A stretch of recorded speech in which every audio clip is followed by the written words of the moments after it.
What is up, everybody? Welcome to the Movies That Make You podcast. Season 2 is in full gear, and so we are super excited for what we got going on this season. Just to let you know what that means, we still have our weekly Prepisodes where we discuss movies to watch in preparation for a new release hitting theaters.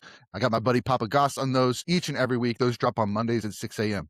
Also, we have our Creators Conversations. This is where we're interviewing people from the business and beyond to discuss what they do to create and how they create their art. So be on the lookout for that on YouTube. We're also doing our monthly watch-alongs where we pick a movie to watch. We live stream our conversation while we're watching the film on YouTube. This week, we're prepping for The Devil Wears Prada 2. Kristen's going to be back again. We'll be talking about a bunch of fashion movies such as Cruella, The Intern, Confessions of a Shopaholic, The Devil Wears Prada, and Legally Blonde. We hope you also check out our website at moviesthatmakeyoupodcast.com. There you can see all of our social links. You can listen to the podcast. You can watch the podcast. We also have our merch store. You can find tons of merch for Movies That Make You and our friends.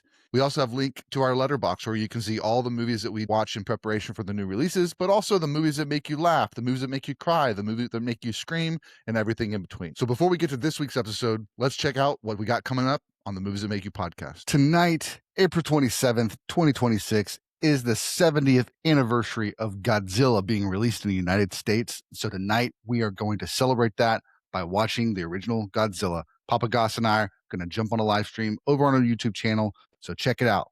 Next week, we are kicking off Star Wars month with our first of 3 Star Wars episodes with Scott, Raymond, and Chris Valentine, who are going to be our experts for those weeks. May 4th, we've got the Animated Galaxy. We're going to be talking about all of the animated shows in preparation for the Darth Maul finale that drops that night. On Friday, May 8th at 2 p.m. Central, we are going to be premiering our interview with Wes Clark and Halston Mann, the writer, director, and star of the movie How to Start a Cult in 5 Easy Steps. This is such a fun conversation that POPpaGoss and I got to have with this team, and we are excited to share it with you. So don't forget to mark your calendar and join us over on our YouTube channel. 2 p.m. Central. See you there. The week after that, we're taking a break from the Star Wars month for 1 week of Mortal Kombat. We're going to have Zeke back on the show to talk about the 90s versions of those films. And then Josh and I will discuss the most recent R-rated version.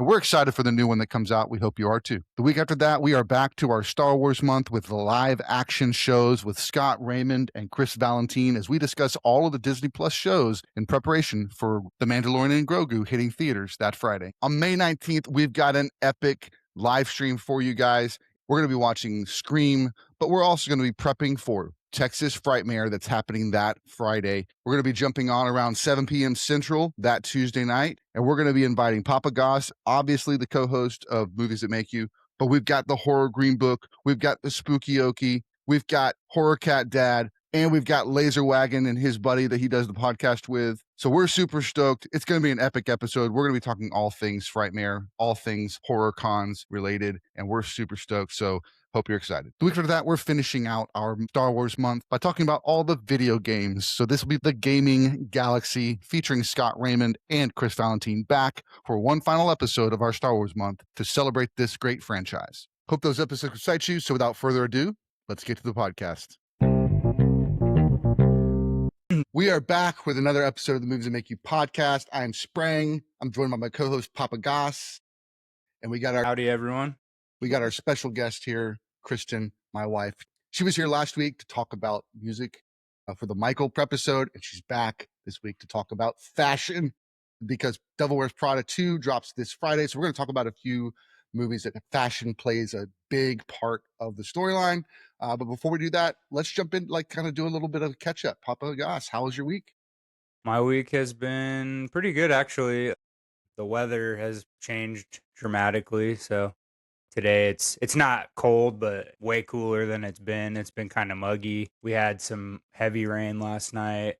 Our lawnmower, we have 2 lawnmowers, and both of them are broken right now. Oh.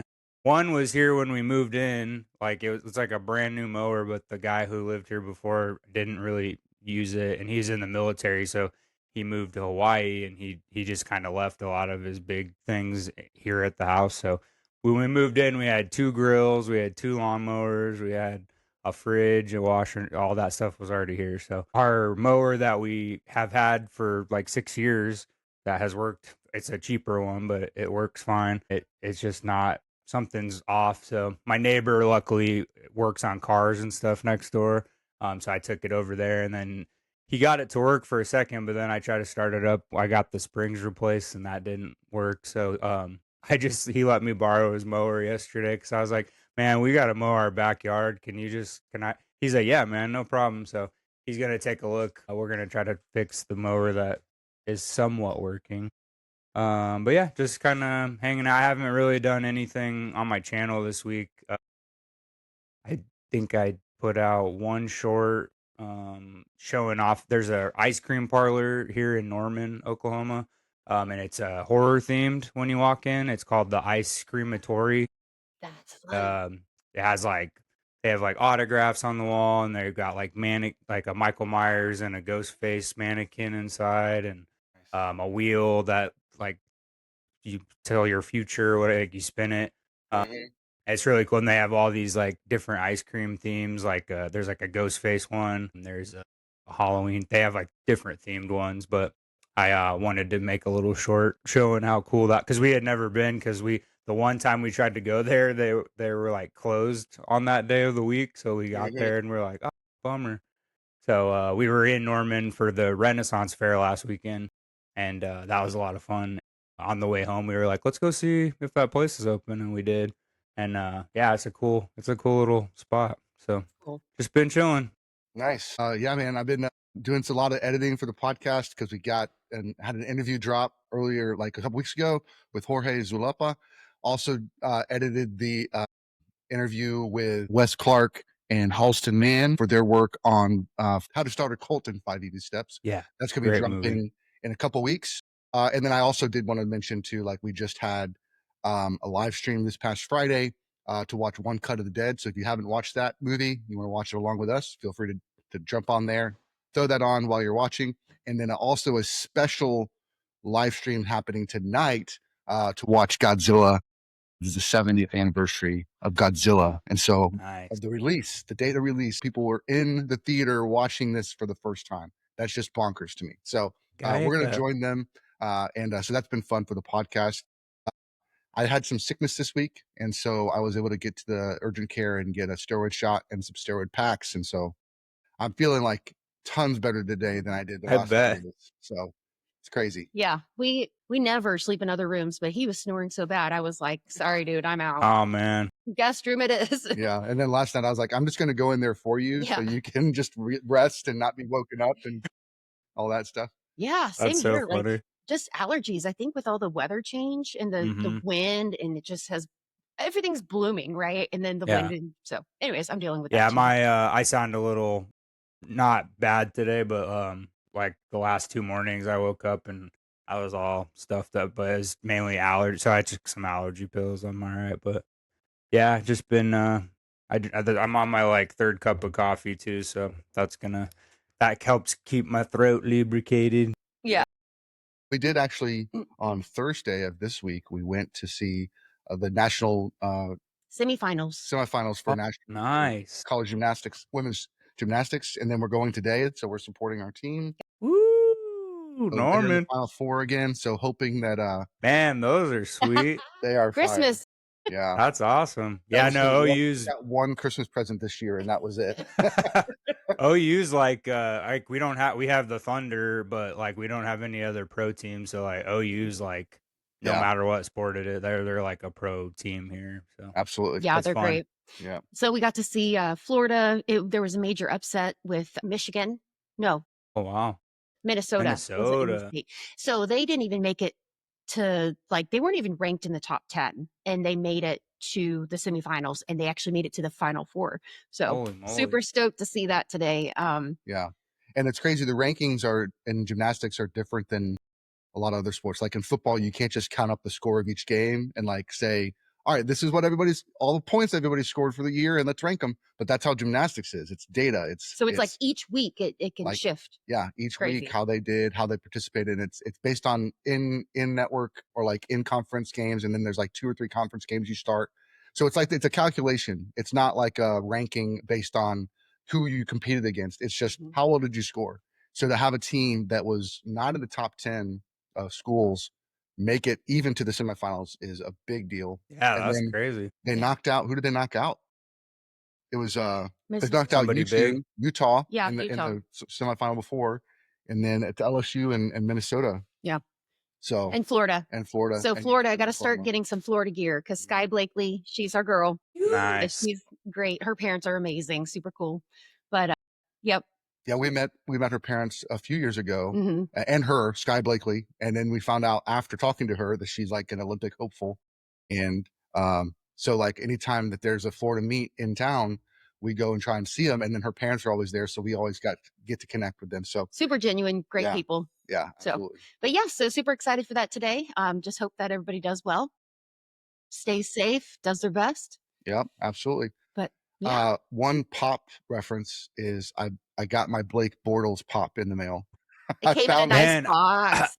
I forgot to send you. I was at Ross. Ross has been putting out like crazy items, like toys and collectibles for crazy discounted prices. So, but I have been trying to hit him up, trying to find these. They have these Batman the animated series. They were for San Diego Comic-Con a couple years ago, but they're mystery film cell like pictures that they're already framed, but they're mysteries. So you open them up and they have like, I don't know, 20 different ones.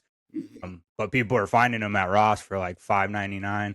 I'm trying to find those, so I've been on the hunt for those. But I saw a Jaguars, a really nice Jaguars hat at the Ross I went to the other day. Nice. It had like it's one of those hats that has like the rope, Yeah. like kind of like the old man hats. I like those hats a lot, but it was cool. I'll send you the picture of it. But Yeah, that's cool. yeah, that's cool, man. Blake, Yeah, good old so- Blake Bortles. I know. So we're going to the Star Wars Con later this year with Zeke. Zeke and I are going, and I'm going to have Manny Jacinto sign it because he was Nice. in The Good Place. For those of you who don't know, he played. I can't remember his character in The Acolyte, Was but it he was Jason? he was Jason in The Good Place. Yeah, he just plays like an idiot from Jacksonville, and it's just like the whole show is just picking on Jacksonville the whole time with his character. It's Yeah. so funny, but like every few episodes, he'd say something about Bortles, and so I thought it'd be a funny like mashup to have him sign the Bortles pops. Yeah, I need the last time the Jaguars were like good, Blake Bortles was the quarterback. So like they went to the AFC Championship. I forget what year that was, but they lost to the Patriots, I think. It was like Tom Brady's, not his final Patriots season, but I think it was like his second to last. Yeah. But yeah, Blake Bortles was fun to watch. He kind of didn't get I saw him recently on something. He was being interviewed. I think it was him, and he has some like interesting new like hobby that he does or something. But Okay. yeah, it was pretty cool. Nice. Well, cool. That's our catch up for the week. And I did want to also let you all know we've got a new segment we're going to be doing for each movie on each episode. When we have a movie, we're going to call it the POPpaGoss Backlot Breakdown. He's going to run into all the details. He does such a great job of kind of doing the research and finding out some cool facts about the behind the scenes. So we're going to actually title it that, and we're going to have a graphic and all that stuff. So we're super excited to have him do that because he does it already. So let's just highlight it. So this is the first week we're doing that. So Josh, we're excited to have that for this Nice. episode. But yeah, we're going to, like we talked about at the beginning, we're going to be gearing up for Devil Wears Prada 2. So we're going to be talking about Legally Blonde, Confessions of a Shopaholic, Cruella, The Intern, Devil Wears Prada, and all that to kind of get us in the mindset for a fashion movie that's coming out this Friday. So let's start with the one that I think was the most surprising when I looked up a list of movies about fashion, that Legally Blonde popped up on the list. And I was like, huh. But then after kind of thinking through it, I was like, oh, that she's super fashion sensitive and fashion knowledgeable. And she uses that to her advantage. Even in the final court case, it like comes back. So pretty cool. Basic rundown is Reese Witherspoon plays a blonde sorority girl. She's the leader of this sorority. Everybody loves her at this, basically like a state college campus. Nobody really thinks big of her. She's just kind of a fun ditzy blonde that's kind of smart because she's leading all these organizations, but nobody expects much of her outside of that. Well, her boyfriend says he's going to law school at Harvard, so they can't be together anymore. So she decides she's going to take the test and she's going to go to law school too and surprise him. Well, she gets there and everybody's treating her poorly because she's a ditzy blonde. She looks like a ditzy blonde, but she ends up putting all the work. She ends up getting an internship with a law firm. They end up doing this case, and she ends up cracking the case, solving the case, and winning the case for her client at the end of the movie. And so just a fun You know, it's one of those movies that's just kind of fun to watch. Mhm. You're not like in for a big, like multiple twists and, you know, Christopher Nolan, you know, type experience, but you're just going to walk away with a big smile on your face because you had a good time. So, Kristen, share a little bit about Legally Blonde, like what it means to you and like, Yeah. yeah. Oh, I love it. Didn't it come out in 2004, I think? Just 2001. one. Okay. Just such a fun movie. I love Reese Witherspoon. She can play really deep characters like in Johnny Cash, but she can also play that other spectrum where she's just fun, you know, airy, but just committed. Just some fun lines like, "You got into Harvard?" And she's like, "What, like it's hard?" You know, and her fashion, her staple color is pink. But also Jennifer Coolidge is in this movie. Mhm. I remember her from being Stifler's mom on American Pie. Yep. But that was fun, and then she was, "Hi." He's so cute. But then, she has her little dog. Mhm. Hang on, what's his name? Bruiser. She's Bruiser. got her little Bruiser, yeah. Chihuahua Bruiser and always has the matching outfits. But yeah, I just thought it was just a fun movie, and, also has who's the other actress from, American Pie? Was it American Pie? Some Blair. No, it was the girl who no, she's from the one that had the whipped cream. Oh, Ali Carter. Ellie Carter, But yeah. it did have Selma Blair as the new You're right. girlfriend. Yeah. And that was also from Cruel Intentions with Reese Witherspoon. Yeah, her and Reese were in Cruel Intentions together as well. And then Yeah. Ali Carter from Varsity Blues. Varsity Blues. Yeah. James Vanderbeek, shout out, rest in peace. Mm-hmm. But yeah, she played the convict that they were trying to prove that she didn't kill her husband. Yep. Yeah. And just the fact that she was able to solve it because of her fashion knowledge and the different things that goes into a perm. And then it's like, oh wait, you were in the shower, even though she kind of was like, but Yeah. yeah, I said I was in the shower. Anyways, I love that movie. It's great. So that moment reminds me a little bit of My Cousin Vinny, right? Because she knows cars, and so she's on the stand and she's like, you know, going off on well, you'd have to know this and this and this. So Well, and it's funny. It's funny you say that because that's what Reese based her that ending scene in the courtroom. She based it off of Marissa Tomei's monologuing My Cousin Vinny. So Oh, that's why it felt that way. Yeah. Yeah, that's cool. That's Yeah. cool. Yeah, Jennifer Coolidge. They also had what was it? The pop, lock, and drop it. oh no, the bend and snap Yeah. Oh, goodness, snap. Yeah. So, and then she knocks that mailman out. Yeah, breaks his nose. yeah. But they end up together. Hmm. Yeah, I will say. Jennifer Coolidge, man. Oh yeah, yeah. She's great, and she's. I mean, she's the one guy that does the interviews, that does all the impressions now. Like he does a great Jennifer Coolidge. It's so great. But to see her kind of come back a little bit, like with White Lotus, she's been in the last 2 seasons of White Lotus. To kind of see her, she is still playing kind of that ditzy woman kind of character, but it's more serious. It's more, you know, while it is still comedy, there's still like she's got some acting that she has to do in that too. And then the other thing I was going to Luke Wilson plays the kind of the boyfriend or the kind of the love interest. He's recently graduated from law school and he's like a understudy or under lawyer of the attorney that they're working for, and he ends up pairing up with her for the final case because the main lawyer had Jeff Bridges, right? No. Who was it? The you're talking about the guy who ends up being a creep. Yes, Yeah. Victor Garber. Yeah. Okay. Yeah, and so he ends up hitting on her, being a pass at her, and she leaves the room. That kind of ends up being a nice little kind of like one of those dramatic twists. Like everything's going great, and it's like, oh no, now they're at odds again. But that ends up turning out to her favor because it comes out. I will say a lot of stereotyping in a 2001 film compared to 2026. So 25 years later, a lot of these things and a lot of these jokes and maybe a lot of these comments and all these actions probably wouldn't have been like good to do like in a movie. But I think especially the kind of the fact that he's hitting on her as a student, but then like it coming out and being like a big deal. I think that's good. But she kept her mouth shut. Like she didn't say anything, which in 2026, you know, we would hope that she would be able and feel like she could say something. That was just At kind of least to somebody. yeah, that was kind of a cultural difference I felt was different with the 2001. I also liked when she was in her first class where she brought in a pen and paper and everybody else had their laptops and she hadn't read the required reading. And so she got called on and then she before at her other school would have been fine, just kind of like playing cute and whatever, but she was asked to leave. And so it just kind of told her, oh no, they're serious. We need to like really lock in. So Mhm. she did. Absolutely. Last thing I wanted to say was I felt like that there was this sense of her character didn't really go through a character change through the movie.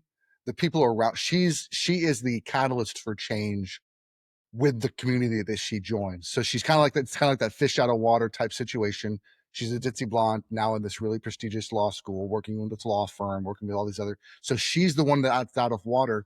But the way that she treats people, the way that she cares for people, is different than everybody else. Everybody else is trying to use everybody as a stepladder. They're trying to, beat down everybody else so that they can shine and rise to the top. She's trying to help everybody. She's trying to help the clients. She's trying to help it, and she ends up kind of changing the way that the people around her act. So her character, while she gets smarter, and she of course gets a law degree, And her clothes change. her and her clothes change, yes, but I think her character, the same character of care and love and optimism that she had in the beginning of the movie, she has at the end of the movie. But the people around her are now more optimistic because she's in their life. I just thought that was a cool kind of. Sometimes these movies have your main character is going on a journey towards self-discovery, and she was more going on a journey to change the world, and everybody around her was discovering how they should be living their life differently. Because she knew who she was. Yeah. And she stayed true to that. Yep, absolutely. And she knew that if she did what she was supposed to do, that she was going to be okay. And where everybody else felt like I have to put everybody down to make myself look better. Yeah, absolutely. All right. It is now time for the Legally Blonde Backlot breakdown. What you got, POPpaGoss? So a couple things. We also left out some fun cast members. So Holland Taylor, she's an older woman, but she in real life is married. She's been in a bunch of movies and TV shows. She played Leslie Mann's mom in the Brendan Fraser George of the Jungle. A lot of people might know her from that. She always kind of plays like a snarky, whatever, I'm better than you type character. She ends up being fine, and she's a professor in Legally Blonde. But in real life, she's married to Sarah Paulson, who's a very talented actress. So they're a real life, a big age gap, but they're a cute couple. And then one of my favorite is Oz Perkins. The director he's the kind of like weirdo guy on campus that. Yes. So Oz Perkins, who is the son of Anthony Perkins, the famous actor from Psycho and many other things. He directed Longlegs that came out recently, The Monkey. He's becoming a huge name as a director. So I just thought that was really funny because he's an actor, and I think that was like his first like somewhat big performance in his career. So he was just getting into Hollywood. He was kind of the nerdy Yeah, guy. he was the like kind of quiet one, and there's that one famous scene where Elle kind of helps him because that pretty girl is like ignoring him, like even talking to him, and Elle's like, she's like, "You broke my heart, you didn't kill," and he's like, "What?" And then the girl changes her mind. She's like, "Okay, let's go out." Let's give you your number. So yeah, Oz Perkins is in it, and then the young daughter who in the big trial scene was played by Linda Cardellini, who's been around for quite some time, and she was still kind of early in her career for this movie, and she's actually going to be Mrs. Voorhees in the new Camp Crystal Lake TV series on Peacock. So I cannot wait for that. And she was just in the HBO show DTF St. Louis. I haven't seen that show, but I saw her picture on the thing. She's been around. She's in the Avengers, and she's in Scooby Doo, the live action Scooby. She was in the two movies that James Gunn did. So I've always loved her. I think she's just delightful. So this movie, she's not very nice. She's kind of a bratty little whatever. But and then going back to a fun fact, going back to what Kristen was saying about the multiple clothes changes, Reese's character Elle has 40 different hairstyles throughout this entire film. So that's a lot. I mean, I now only have one hairstyle because I have no hair. But I can't imagine even when I had hair having that many different hairstyles. So over the big courtroom scene is based off of that. There were a lot of big actresses that weren't huge at the time necessarily, but they were up for the role. Charlize Theron was up for it, Gwyneth Paltrow, Alicia Silverstone, who, had been huge in the 90s. But she kind of took a break from acting at that point. So she's just now coming back. Katherine Heigl, who, was kind of big in the mid 2000s. Mila Jovovich, Jennifer Love Hewitt. So kind of all those, they were all lumped into kind of one, I'm sure Sarah Michelle Gellar was probably up for it at one point. And then Christina Applegate was actually offered the role first, but she had to turn it down. She turned it down because she just didn't want to be typecasted as like a dumb blonde, kind of role, because she was mainly getting those throughout her career. But yeah, it's a great movie. I mean, I had never seen it until we were prepping for this podcast, and which was crazy because Really? yeah, I don't know, it never at the video store, like both, I think the first and the second one came out while I was working there, and I just never took them home and watched them. And not that I was against it because I love Reese Witherspoon, but I don't know, for some reason I just never watched him. So then I was pretty amped when we were gonna put it in this, because I'm like, oh, now I can finally watch it. So I'm glad I did, because like I enjoyed it. I thought it was super funny. I see why it has left a mark on fans for so long, and now there's like a musical, Legally Blonde the musical, and I'm sure they're gonna make another. I think they might actually be making a TV show version of it. I thought I heard that, but I could be wrong. So I mean, it's been in the pop culture zeitgeist for over 25 years now. So I can see why people love it so much. But I found a lot of fun things in it that Allie Larders, another actress, she's great in the stuff she has in this movie, but she's like kind of making a comeback now too. Like she's been in a couple of TV shows, and I mean, I don't know what she does to stay so, like, she looks the same as she did in Varsity Blue. I'm like, That's she what I looks thought better too. than she did. Like I'm like, 50, what do you do, like, man? yeah. It's crazy, but yeah, so it's fun to see all these, fun actors and actresses kind of work with these. Selma Blair too, like, her and Christina Applegate are both battling MS in their careers right now, and I know Selma's doing really well. I'm hoping Christina. I know she had to go to the ER as of recording this. I think yesterday she went to. She had I forget what it was. Something internally happened, but hopefully she'll pull out of it and it'll be all right. But yeah, it's Selma Blair did a couple interviews recently talking about her MS, and she does really well sometimes, and other times it's just tough. So I can't imagine going through that. But she had all this stuff up to this point.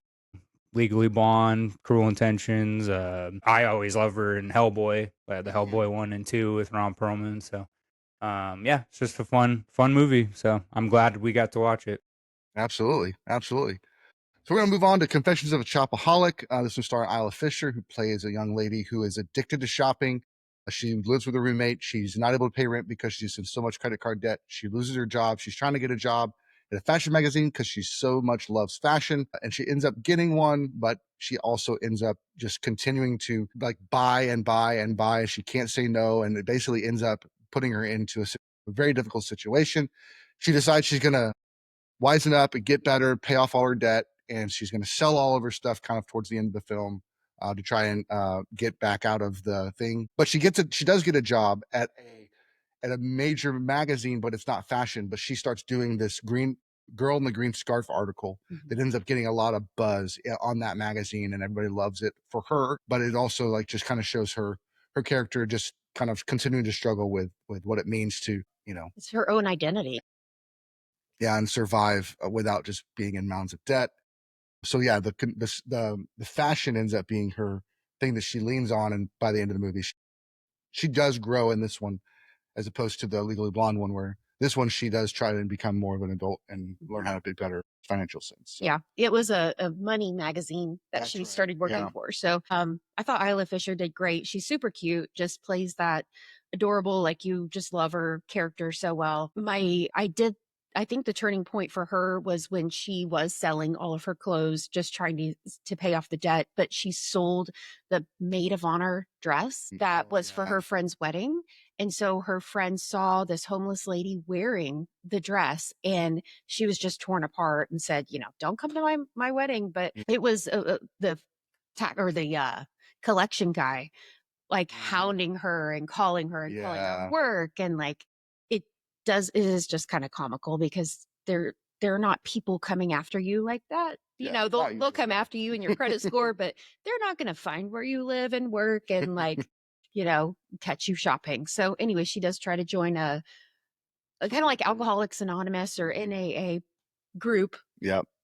support group. So she does try to get help there. And then Hugh Dancy, actually, this is the first time I'd ever seen him. So he was a nice love interest in this film. And yeah, he was the head of the financial magazine and hired her.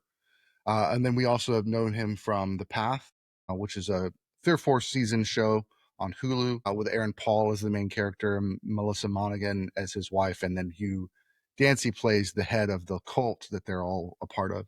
And then also he plays the detective that Edward Norton played. That's where I know him from. Yeah. I'm just now putting 2 and 2 together. Yeah, that's a really he good just show. doesn't have a facial, like, because he's got kind of like a scruffy look on Hannibal, and in this he's like super clean shaven. Yeah. So yeah, but yeah, it's a cute movie. I mean, I wouldn't like go out and just watch it just to watch it, but it was fine. Yeah. What I will say about the movie, well, also has Kristen Ritter. Kristen Ritter plays her best friend that she's living with. Like Kristen said, they have a falling out because she had to get either this fancy dress or her bridesmaid's dress back from the Goodwill or whatever. And she's like, oh yeah, from the homeless lady. Yeah. And she gets the fancy dress instead of the bridesmaid dress. But that's one of the things I think that she's a character that's hard to cheer for 90% of the film. Like, because she continues to make that every time you like want her to make the right choice, she continues to make the wrong choice until the very end when it all kind of comes down, and then she does have that turning point, and then it's like, okay, cool. And then I think she was selling the green scarf, and someone, I think it was Hugh Dancy's character, bought it for her and then gave it to her at the end. So it was kind of like this nice kind of ribbon or scarf bow. Oh, good. On top. So yeah, I agree. Cute movie, not one you kind of pick up, just because. I mean, some people probably do, but I'm not one that would just kind of pick this up and turn it on. But I was glad that we watched it, kind of rewatch for the episode. Yeah. All right, let's go. Backlot breakdown. What you got? So, just to preface, a lot of the movie, I think all the movies we're going to talk about all some way reference Reese Witherspoon, even if she's not in them. So I thought when I was doing my research, I was like, okay. Because like a lot of them, Reese was either like up for the role or like it was based off of, a role that she did. This one is one of those. She actually was offered the role first before Isa Fisher, and she turned it down because it was too similar to Legally Blonde. So she turned it down. Jessica Alba was up for the role. Jessica Biel was up for the role. Anne Hathaway was up for the role, who we're going to talk about soon. Amy Adams, Emily Blunt, who we're going to talk about. Amanda Bynes, Rachel McAdams. I mean, tons of people were up for it. Lindsay Lohan was up for this role. And Kristen Scott Thomas played the main fashion designer, magazine editor or whatever that she was trying to work for. And she's kind of like not evil in the movie, but she plays that persona really well. And apparently in the book, because this movie was based off of I haven't read the books. There's apparently there's a series of 10 books that it's based off of, and the I think it was called The Secret Dream World of a Shopaholic Abroad, and then the novels that these were based off of were Confessions of a Shopaholic Takes Manhattan. And in the book, there's a reference to Kristen Scott Thomas. In the book, Rebecca Bloomwood wishes she was someone really cool like Kristen Scott Thomas, who stars in the film. So I thought that was interesting. Cool. And then this movie came out during the Great Recession, 2009. So we had the Great Recession, and so they changed the ending. That way, the main character was a little bit more sympathetic to like the audience. So they changed that because I think the original ending was probably more lavish, I'm assuming. And shopaholic is actually not the medical or correct term for people who are addicted to shopping. It's actually oniomania, and that's the term for compulsive desire to shop. So that's kind of fun. And there was just one other thing I think. Oh, I just wanted to comment on Isa Fisher. I've always been a huge fan of hers. I think she doesn't get enough roles where she can show off how funny she is. Specifically, there's a scene in the movie where her and Hugh are like dancing, and she's just being like goofy as heck, and like it's very like authentic. Like I could just see her doing that in real life, just because she's done that in a couple of other movies. But like, just her physical comedy makes me laugh so much, and just the one liners that they give her in most of her comedic roles are just she delivers them so well. Um, and it's crazy in real life. She's married to Sacha Baron Cohen, Borat, for all of our audience. So I just always, when I think of her, I'm always like, man, that's such an odd couple, but so awesome too. So I have a funny comment about that, the one-liners. So when she was in Wedding Crashers, my favorite part where hang on, y'all gotta tell me, what's the tall guy? Who was she? Vince Vaughn. Vince oh, Vaughn. Vince Okay, Vaughn, so when yeah, Vince Vaughn had scraped his knee and he was sitting on the toilet and he was like, yeah, "Go take care of him." She's like, slaps she it. And she's like, slaps "Am I it. just another notch in your belt, Jimmy?" And he was like, Yes. he goes, "No, no, I don't even wear belts." And she's like, "I'll come find you." It's that scene is so funny because I say that to Jess sometimes, just jokingly. I'm like, I'm just another notch on your belt, because like, and it's because of that movie. But She goes, "I just love that face. I'll come find you." no, She's so that great. was the first time I had ever seen her. Was, I mean, I think that was like her big breakout, because she had done some other stuff. Because she's originally from Australia, I believe. Really? Yeah, so she most of the time she plays an American accent, but she actually has like an Australian accent if you ever listen to her in interviews. But she just plays Americans really well. So yeah, Wedding Crashers, she's super funny.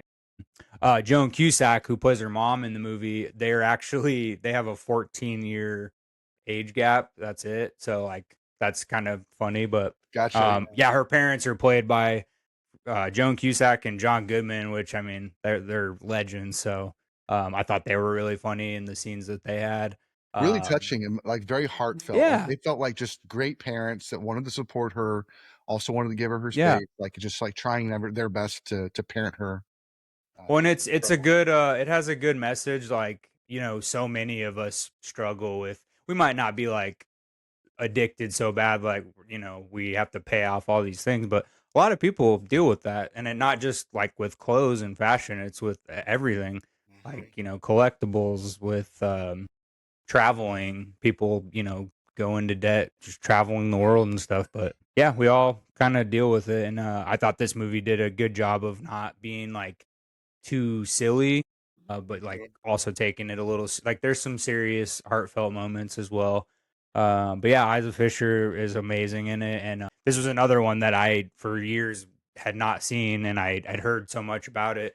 And for this episode, I was like, oh yeah, I'm finally gonna watch it, and I'm so glad I did, because I think out of all the ones we're gonna talk about, like this is one of the ones I had the most fun with. I Really? really enjoyed sitting down and watching it. So That's check great. it out if you haven't watched it. Absolutely. All right, moving on to The Intern. This was when I saw this being advertised, I was like, this is the craziest mashup I'd ever seen. Anne Hathaway, who we're going to also talk about in Devil Wears Prada, she plays a lady who has basically started her own like online store, online clothing business, and it's just blown up out of like really super fast. And so she needs someone to help her. Meanwhile, we have another guy, Robert De Niro. He's retired, but he's like, hey, I need to figure out something to do with my life. And so he decides he's going to get an internship. And he ends up getting an internship at this store, online store. So he gets basically paired with all these young people. He ends up going on, like, basically just sitting at a computer and just being there in case somebody needs something. But over the course of the movie, he ends up being a huge supporter of her character, her family, like gives her tons of advice because of his great wealth of knowledge and his wisdom and what he learned in the business world for his entire career. And just ends up being a huge, huge support for her.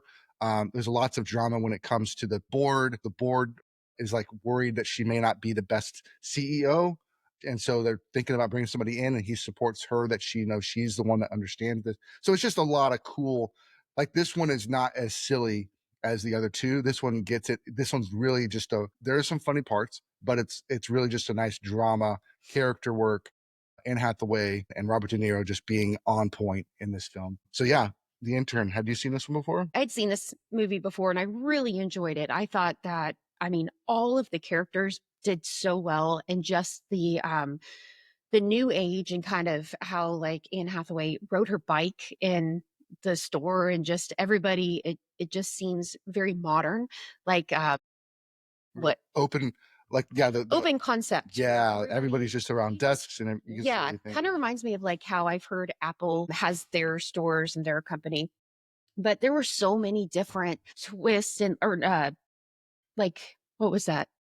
Similarities to Devil Wears Prada, like call outs. So I love the similarity of like when Robert De Niro came to Jules' condo and saw her in a vulnerable state. And that is very similar to when Anne Hathaway went to Miranda's condo and saw her in a vulnerable state. The younger employees really took to Ben, and it was cute because it was kind of like they were like his father figure, their father figure, and just were asking for advice.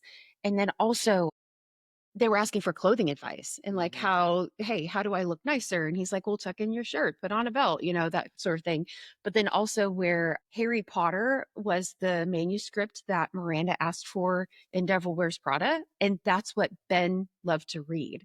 So just some really like, I noticed those. I wrote those down, but I just love this movie. It's just such a feel good movie, and how Robert De Niro was able to go in and really help Anne Hathaway's character and just support her and allow her to feel safe and comfortable, and like you don't have to have it all figured out, and I'm here for you.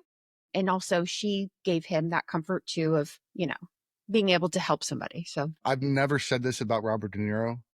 He was so cute in this film. Like that's Oh, the I word I know. put. Like Yeah. just like Yeah, the best like grandfather figure for these exactly. characters.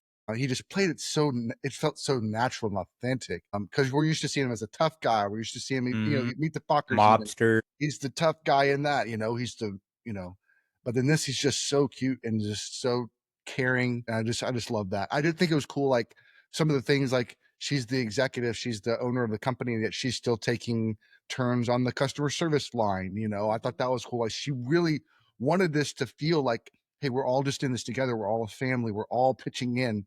And it was just getting out of her control because she didn't have the skill set yet to manage all that she needed to manage as the owner, but she was trying to take care of the customers and her employees and everything. And so it's just a really cool movie, and just a different side of the fashion industry that you don't normally see inside the actual shops, or like the company and how it's managed. So that was a lot of fun. All Yeah, right, love this backlot movie. breakdown.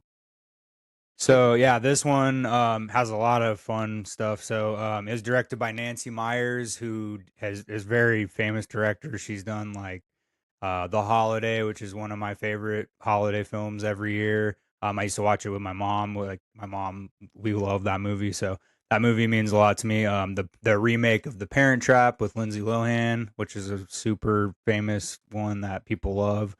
She was actually nominated for an Oscar for her screenplay for Private Benjamin in 1981, which starred Goldie Hawn. And then she also did What Women Want with Mel Gibson. love that. It's Complicated with Alec Baldwin and Meryl Streep. Something's Got to Give with Jack Nicholson, and I think it Diane was Keaton. Diane Keaton. Yeah. So she's done all these films. She's worked with some really famous like composers and cinematographers. She's worked with Hans Zimmer. Let's see, three times. She's worked with Alan Silvestri, who is most famous for like the Back to the Future song score and all that. She's worked with him twice. And then my favorite, she's worked with Dean Cundy, who worked on The Thing as the cinematographer. She's worked with him 3 times as well. And a huge milestone, she passed Penny Marshall. This was a few years back, but she passed Penny Marshall as the highest grossing female director in history. So That's her great. movies, and I think she directed 8 films total. I believe. Like she directed some TV shows and like produced a lot of stuff as well. And I think Nancy has worked on more than her, but she also a tie. They have a ties to each other. There's a movie. I don't know if our audience has seen it. It's came out a long time ago, but it was called Jumpin' Jack Flash with Whoopi Goldberg and Oh, yeah, Penny I've heard of that. Marshall. Penny Marshall directed that movie, and Nancy actually wrote the script for that movie. So they actually Nice. worked together at one time. There's a Workaholics reunion in this movie. We have Adam Devine, and then Anne Mhm. Hathaway's husband in the movie is Anders Carlson, who's also on Workaholics. And it really interesting. Like we get to see a more dramatic acting style from Anders, which we're not Mhm. used to. He usually is a big goofball and all that stuff. So that was fun. The ties with Reese Witherspoon to this movie, she was actually cast as Jules originally, and she had to drop out just because of, I think, scheduling conflict.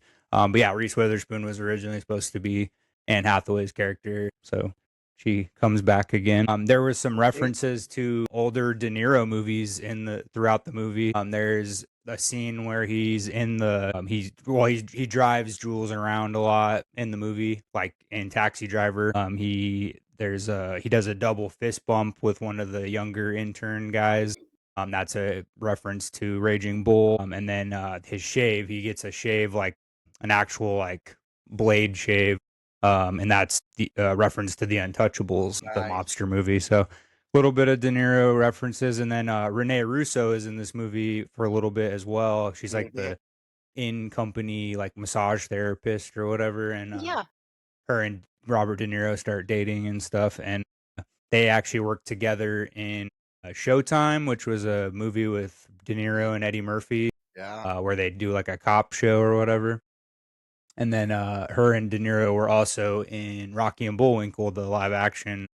They played the villains, so it's pretty fun. But yeah, I really love this movie. I've seen it. I saw it when it first came out.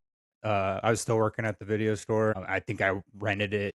I watched it probably 2 or 3 times at least at the Mhm. video store, and then it's been on streaming off and on. And I think I own it somewhere in my collection. But I love Nancy Meyers. I think she just has a real knack for like getting like serious, but like there's humor, and she just touches all the bases with whoever she if she's I think she writes most of her movies as well. So just very talented, and she just knows who to cast, who like I mean all her casts are incredible. They're all super, tons of Oscar nominations and wins and stuff, and she knows how to like kind of hone it all in so that it doesn't feel like it's going to be overwhelming. Like each character, even the smaller characters, get something Yeah. important to do in the movie, which I really admire about her. So Anne Hathaway and De Niro are so good in this movie. I mean, they're always super talented, but I just thought they were perfectly casted for this movie. So I love The Intern. I think out of all the movies we're talking about, I think this is like my favorite one I Yeah. of agree. the five. So It has um, so much feel. yeah, it's just so good. And I mean, I rewatched it for this, obviously, but like I said, I'll put it on when I see it on streaming, like to go to bed at night sometimes, just because it's just a fun movie. Absolutely. All right, moving on to another one that was an interesting one for me when it came out is Cruella. This Mm. is one of the Disney live action films. They had kind of started doing these villain characters. Maleficent was the first one, and then they ended up doing Cruella, who of course is the main villain in the 101 Dalmatians animated movie from way back when. But Emma Stone plays Cruella, who is who's the daughter of a lady that seems to be kind of like she has a connection with this really rich lady that does fashion, and then ends up being killed by her dogs, by two Dalmatians, which is why Cruella hates Dalmatians. That's when she was younger. She basically goes to Britain or London, and she ends up growing up on the streets, meets up with a couple of guys that help her. They end up working together. She ends up going undercover to work at the fashion company that the lady that her mom knew. This is one of the funny parts for me was she went there because she actually wanted to work in the fashion, but Paul Walter Hauser kept saying, well, what's the angle? What's the angle? You know what? Because normally they're doing a heist. Normally they're doing some long con and they're going to get, steal stuff, and because that's how their life is. But she's like, no, there's no angle. No, there's no angle. I just want to do this, because she's wanted to do fashion her entire life. And then, like, towards the middle of the film, when it actually flips around, she realizes this lady is the one that actually killed her mom. She's now going to take her down. And he goes, I give you the angle. Just such a great delivery. Paul Walter Hauser was so great in this film. One of the other things I'll say about this film is the music was just on point. Everything was that kind of that vibe, that 50s, 60s rock and roll vibe that was just so much fun. Her real name's Estella. So she ends up working at the company and doing well. And then her design gets stolen, by the lady. And so then there's a bunch of, so it's basically she's playing like a spy, and then she's got her Cruella persona that she puts on, and she's like this other fashion designer that's making all these huge epic, showcases and stuff.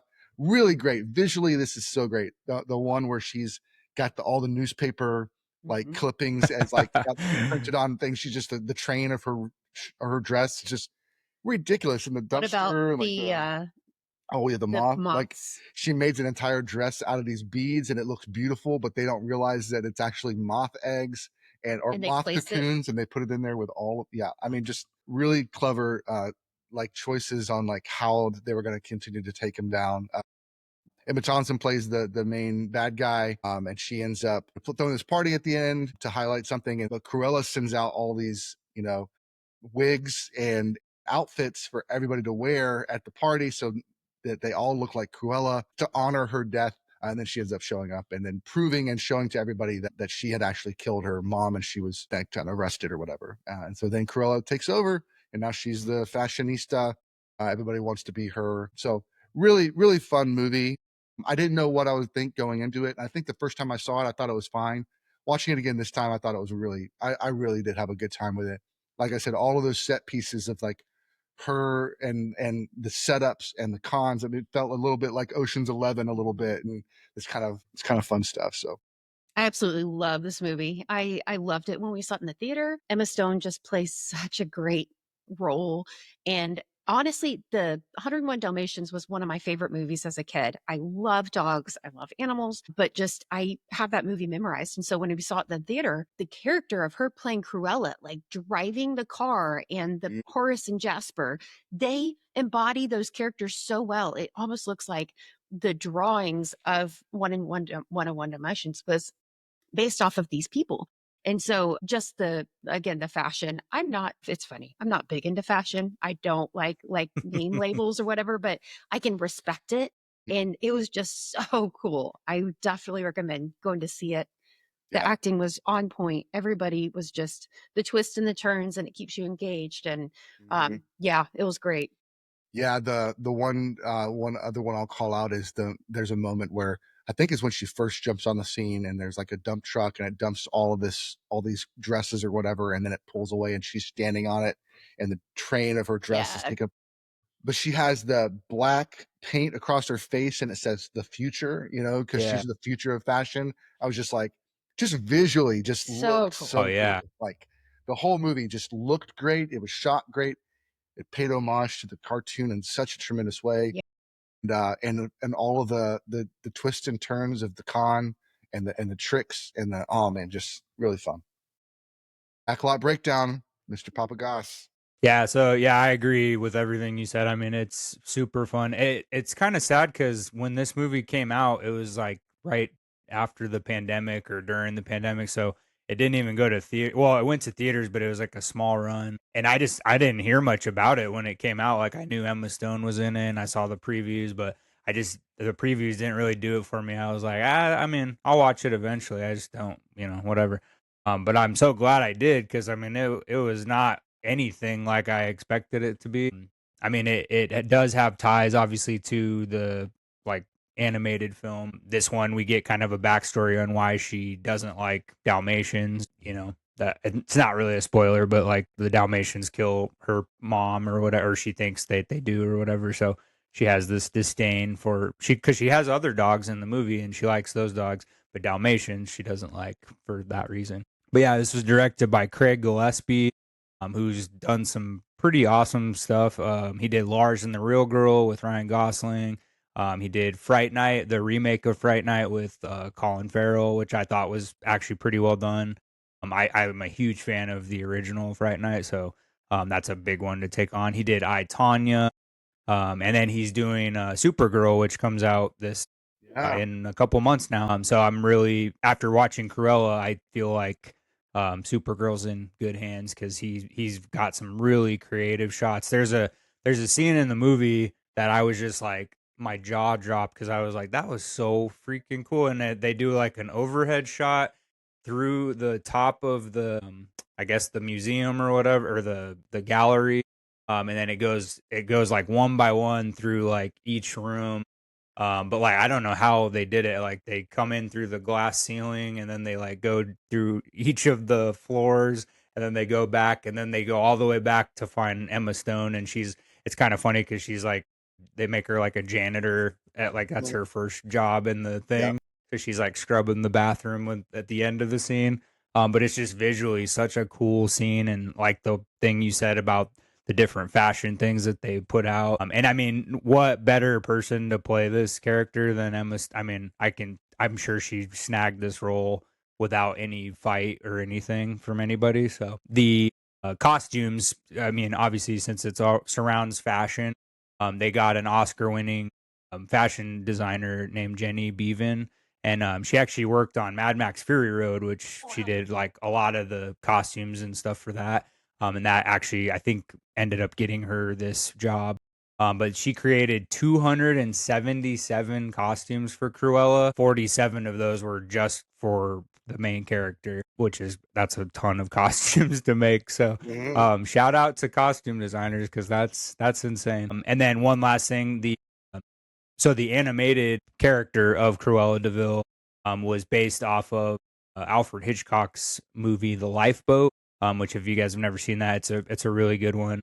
People are stranded. The whole movie takes place out on the ocean. People are in a lifeboat, and I think it's supposed to kind of reference like the Titanic, but they don't say that it's just kind of like based off of that.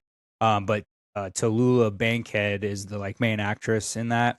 And that's what they based the animated Cruella character off of. It's actually Lifeboat is actually playing on the TV in the background of this movie if you pay attention closely. So yeah, I just thought that was fun. But Cruella, very fun movie. I just don't think enough people knew about it, and that's why it wasn't talked about a whole lot. But it's definitely worth your time because it has a young Paul Walter Hauser is in it, and he has a Cockney accent. I guess he based it off of Bob Hoskins in Hook as Smee. That's what he based it off of, which is, you can tell now if you listen to it. So yeah, just I had a blast with this movie. It's super fun. Yeah, absolutely. Emma Stone, man, I don't know if she can do anything wrong. Like she can do everything. It's crazy. It's crazy. She started in like Superbad. It was like her first movie she ever did, and now, I mean, flash forward, that was just what, mid 2000s, 2008, I think. So like just less than, like, she's already had a career that some actresses work their whole life to get. Like she's already had like 5 Oscar nominations, I think. Yep. All right, let's get to it. The final movie we're going to talk about today, which is the original for the sequel we're going to see Friday, and that is The Devil Wears Prada.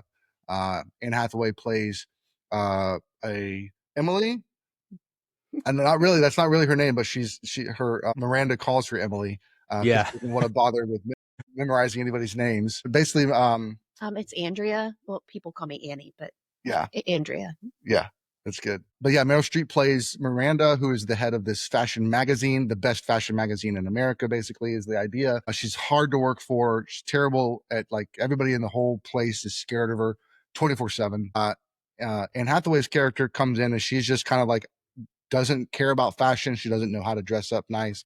Like, she doesn't have any sense of that at all, but she just needs a job. And so she gets this job and ends up being hired as her assistant because she said, basically, I will work hard and I will learn what to do. And she's like, okay, let me take a chance on somebody that's not just kind of a fashion,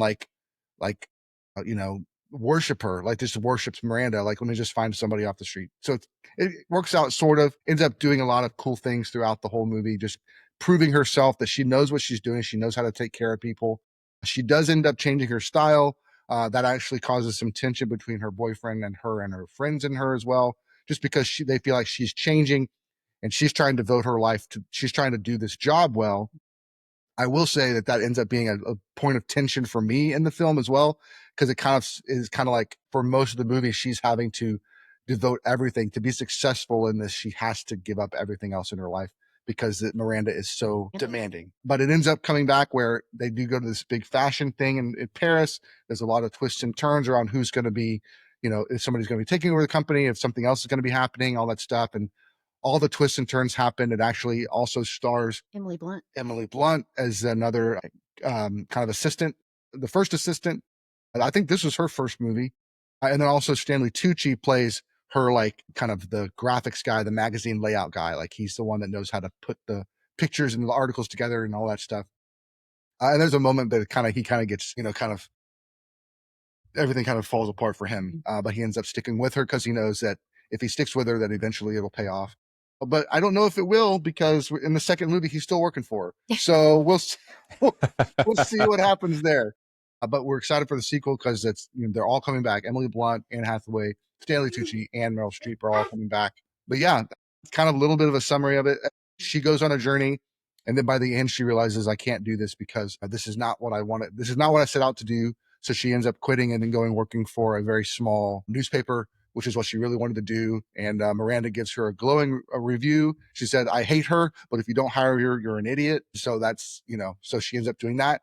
In the sequel, it's that she's been tasked with going to this fashion event and basically being paired up with her for like a feature piece with the magazine, with the art newspaper or the wherever she's working now, to do a feature on Miranda. So that's how they get paired up. And she's following her around for the entire like fashion week or whatever. And then of course there's other drama and stuff, I'm sure. Devil Wears Prada. Love it. Yeah. Love it. I've seen this movie so many times. I have so many of those lines memorized. It does kind of take me back because they do focus on being thin. Like that is their main, to be in fashion, you have to be thin. Now, Stanley Tucci's saying, 4 is the new 2 and 2 is the new 0. And she's like, well, I'm a 6. And he was like, oh, okay, well, you're basically a 14. So it's kind of looking at those numbers. And then also when Emily Blunt, Anne Hathaway was like, wow, you look so thin. And Emily Blunt's like, I'm a stomach flew away from my goal weight. It's so empowering. Basically I eat nothing except when I feel like I'm gonna pass out, 80 cube of cheese, that sort of thing. So anyways, that stands out to me. But I hadn't seen Emily Blunt in anything. Like you said, this was her first movie. I thought she was just incredible. Really enjoyed her and Anne Hathaway's characters, just how they worked together. I thought the different transition. Anne Hathaway's boyfriend was also in a different movie, I think Drive Me Crazy, back in the 90s, but I'd seen him before. So, and it was in Entourage as the main character in Entourage as well. Okay. So yeah, they just how the whole transition progresses, and if you're a hard worker and you are committed to doing a job. And personally, I feel like that sometimes hits me too. Like you just devote everything you can for what you are passionate about. And it's like you can't lose that balance, that work-life balance, because otherwise everything else will, fall apart.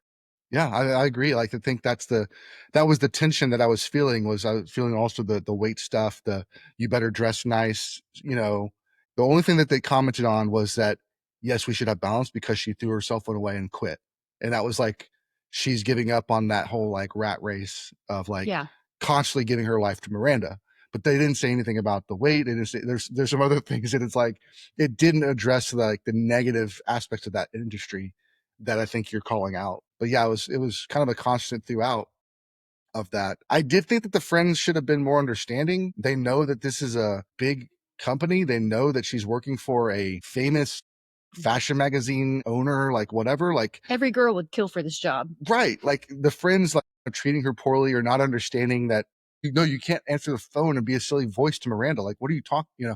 Some of that stuff that was like, I thought the friends didn't really understand. I think the boyfriend, I think he tried, but I think there's also a sense where it's like, I get it from both perspectives, because, with the fashion industry and the constant like after the evening stuff that you got to go and the parties you got to go to, all that stuff, like it's out of her hands. Mhm. She can't say no. It's her job. And she's on call 24/7. It would be kind of like if it was the same kind of thing, like somebody was frustrated with her. If she was a doctor and she's on call and she has to be at the emergency room, You in the can't be middle of, frustrated you with can't that. be mad at somebody when they get called to the hospital and it's your birthday. Sorry, buddy. Sorry you didn't, like I'm with you all the time. I'll celebrate you all the time. Like, I don't know. I just didn't, that was a little bit kind of rubbing me the wrong way with the way that he kind of treated it. I think they needed that for the character. They needed that for the drama of the story, but I wasn't relating to Him or the friends. or the friends. And the friends did see Simon Baker like kind of like getting close with her, Mhm. and I understood her like being frustrated with Anne, that she was kind of looked like she was cheating on her boyfriend, but she didn't see the whole thing, so she didn't know. But yeah, so anyway, and I love that Simon Baker, they ended up hooking up, and then she realizes, oh, you're just a big jerk. Deuces, I'm never going to talk to you again. I Right. really like the way that ended, because I felt like that was that's how it needed to end. I'm glad for the story wise, I'm glad that she was able to kind of move on from her, and kind of see what that life was like, or see what that was. And then, because I think because of that first meeting, we liked their connection in the movie. They had some chemistry. We're like, we'd like to see that. He understands what she's doing. He can help her get a job where she wants. Like, all this stuff might be good. And then for it to flip the next morning, you're like, no, he's just a big fat jerk. And then, so anyway, yeah, that's kind of what I liked the movie. I liked the movie when I saw it the first time. I thought it was really well done, well acted, everything, all the great drama turns and all that stuff to kind of take you on that journey. But like I said, just there are some troublesome things about it that I think we've already talked about. So Love Meryl Streep. yeah, Huge. Yeah. absolutely. And Stanley Tucci. Fabulous. Yeah. Yeah. She's another one who very rarely misses. So, Yep, absolutely. All right. Backlot breakdown. What you got? all right. So this was directed by David Frankel. He's an Oscar winner, actually. So out of all the directors on this list, he's won an Oscar, but it was for a short film he did called Dear Diary, I think. But he also directed Marley and Me, which is that was a huge movie when I worked at the video store. Very sad movie, but yeah, that was a really big one. And the ties to Reese Witherspoon, he directed 2 episodes of The Morning Show, which starred Reese Witherspoon. So I just thought that was funny when I was looking at that up.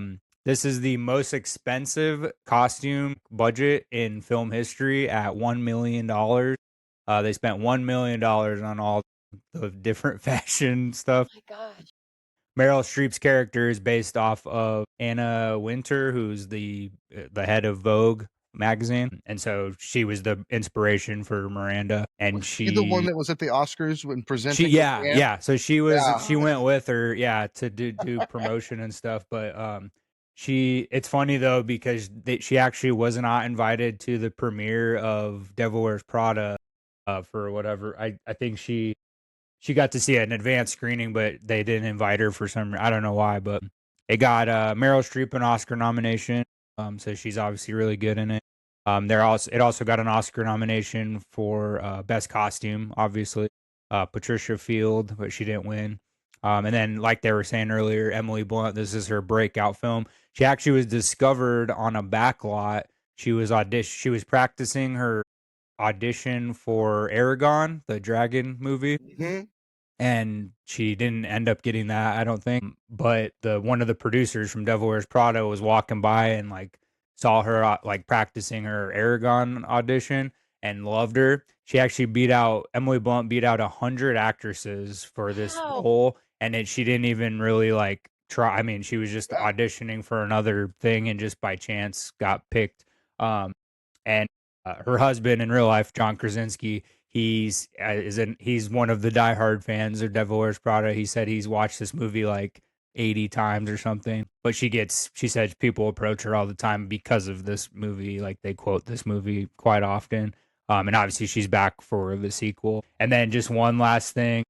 I just thought this added to Meryl Streep's method acting, if you will. But the first day of filming, she told Anne Hathaway, she said, "I think you're perfect for this role. I'm so happy we're going to work together." But then she paused And then she said, "That's the last nice thing I'll say to you the rest of the time." And then she went into character, and the rest is history. But I just think that's so funny. But yeah, really fun movie. I hadn't watched since it came out until we were prepped for this, and I just forgot how the whole cast is so talented. I've loved Stanley Tucci. I've been a huge fan of him for a while. He has like a cooking show now where he like shows authentic Italian dishes and stuff. It's really cute. But yeah, just a fun movie. So check out Devil Wears Prada 2, hitting theaters.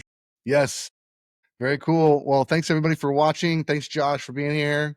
Thank you, Kristen. You're welcome. For our Thanks 2 for weeks. having me. Thank you, Kristen. So much fun having you on the podcast. And for everybody that's watching, thanks so much for all your views. We are seeing so many more views over the last few weeks. So we just want to thank you so much for watching. Please share us everywhere you can if you would. That'd be awesome too. Like and share our posts and our reels and all that stuff. It just helps keep the algorithm putting us in front of more eyes and visuals and stuff. But thank you so much for the love and all the likes and stuff that you guys are doing. Like I said, check out the Creators Conversations. We've got another one dropping in a couple weeks with the How to Start a Cult in 5 Easy Steps. So you want to check that out in a couple weeks. But yeah, follow us on Instagram, all that stuff. And we'll catch you guys next week.